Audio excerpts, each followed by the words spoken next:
tous, salut Tony. Salut Max, on est de retour pour une recette sucrée aujourd'hui. Une recette estivale, un clafoutis à la pêche noix de coco, ça te tente? Ah oui, parce que la pêche est de saison et on va pas s'en priver. Écoute, voilà, si effectivement vous avez un marché qui est un petit peu trop loin de chez vous, on opte pour la solution de facilité, effectivement. Oui, mais... je vois, c'est pas des pêches fraîches ça. Non, c'est pas des pêches fraîches. Parce que, honnêtement, je ne vais pas te mentir, elles n'étaient pas formidables. Ah oui, c'est vrai qu'elles ne sont pas toujours formidables, malheureusement. Formidables, Donc si vous avez un marché à côté de vous bio qui vend de la qualité, effectivement, là, il ne faut pas s'en priver. Voilà, soit des pêches, soit des nectarines, ouais, tout à fait. des pêches plates, ah, j'adore. C'est parfait. Malheureusement, nous, on a été un petit peu déçus là, en ce moment par les pêches du marché. Au niveau des ingrédients, à part les pêches, qu'est-ce qu'il nous faut? Alors, 100 g de farine, 30 g de noix de coco râpée. Il faudra 40 g de beurre fondu, 100 g de sucre cassonade. Bon, voilà, évidemment, soit une boîte de pêche, soit quelques pêches fraîches. 3-4 pêches à peu près. Oui, bien mûres du marché. Et le lait, il faudra 30 centilitres, un petit sachet de sucre vanille, et on est bon. Allez, bah écoute, c'est parti. Voilà, tout simplement, j'avais quand même oublié le principal, les œufs. Oui, sans œufs, on ne fait pas grand-chose. Ah oui, c'est un petit peu, tu sais, comme le principe d'une pâte à crêpes. Hein, absolument, c'est exactement pareil. Le clafoutis, ça ressemble pas. Allez, on commence par les œufs, c'est ça? Alors déjà, on va commencer juste à graisser, beurrer un moule. Et on va découper nos pêches à l'intérieur. Donc on va couper des quartiers, voilà, tout simplement, des quartiers de pêche.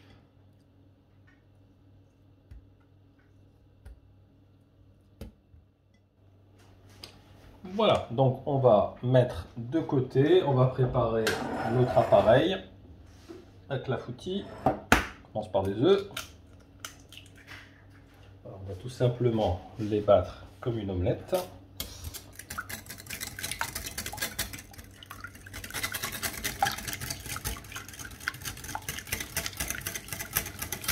Allez, on va rajouter le sucre.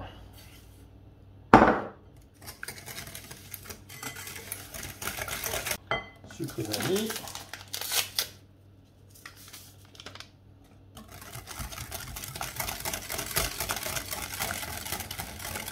La noix de coco. Ah, c'est pas mal, notre coco ça va vraiment donner du goût. Hein. Oui, j'aime bien le côté un petit peu... Oh là là, déjà ça sent bon. Là, tu sais, vous pouvez faire exactement la même recette, mais au lieu de mettre des pêches, des mangues. Ah oui. Voilà, mangue, noix de coco, ça se marie super bien aussi. Bonne idée, bonne idée. Bah, surtout que voilà, il y a pas mal de mangues en ce moment, elles sont assez bonnes. Faut en profiter. Et on va rajouter le beurre.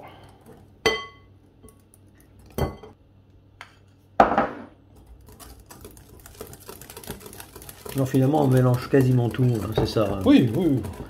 Ça c'est pas mal, donc il n'y a vraiment rien de compliqué dans cette recette. Effectivement.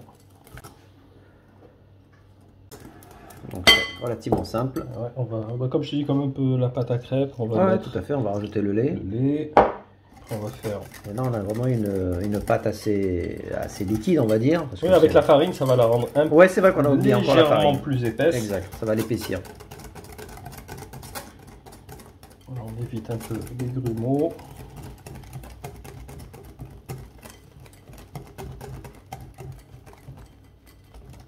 Alors c'est impeccable. Alors pendant ce temps-là, on fait préchauffer le four 200 degrés.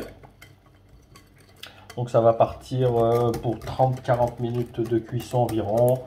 Évidemment à vérifier en cours de cuisson. Quand le clafoutis il est bien doré, c'est que c'est cuit. Voilà, faut pas trop le laisser non plus. Ça risque de faire un petit effet flan, tu sais, ouais, c'est un peu trop sec. Trop opaque, voilà, exactement. Il faut qu'on sente un petit peu les pêches. Hop. Voilà, on va juste transvaser. Voilà, dernière étape, tout à fait, avant la cuisson. Allez, c'est parti, donc on enfourne, on se retrouve... Bah voilà, 35 minutes je pense. Il faut vérifier, vérifier. Voilà, je te préviens en tout cas. Allez, à tout à l'heure. Et voilà, donc ça a cuit un petit peu plus vite que prévu. Effectivement, avec un four ventilé, tu sais qu'on gagne toujours du temps. Donc ça a mis 27 minutes, 27-28 minutes. Donc c'est pour ça, toujours vérifier la cuisson.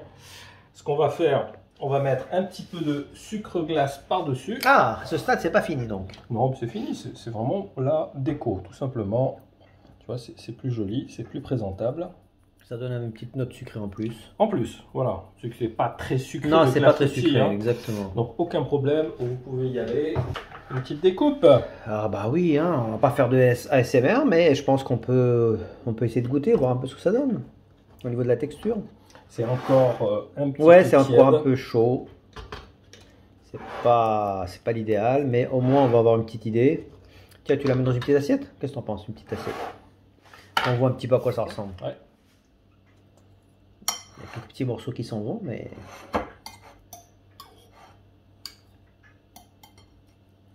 Voilà, écoute, ça m'a l'air pas mal tout ça. Hein. Ouais, tu vois, c'est une bonne texture. Ah, il est très beau. Bah écoute, moi le thé il est prêt de mon côté. Hein Moi, je t'attends pas. Ouais. Je vais Tu y vas, goûter. tu grignotes. Ah oui. Ça va, c'est fondant, Mhm. c'est agréable. Très bonne texture. Ça se marie très bien, tu sais, Ouais, la pêche, ouais, la j'adore. pêche et la coco. Ouais. Écoute, je te laisse Excellent. finir de manger. Moi, je vais préparer la table. En tout cas, j'espère que ça vous a plu, ce petit clafoutis sympathique d'été, avec donc à base de noix de coco et de pêche. En tout cas, moi, j'ai hâte de passer à la table. Merci Max pour la recette. Merci à toi. N'hésitez pas à liker, à commenter, à nous donner vos suggestions. On est toujours à l'écoute et on vous dit à très bientôt pour une recette salée. À très vite. Ciao, ciao. A plus, ciao.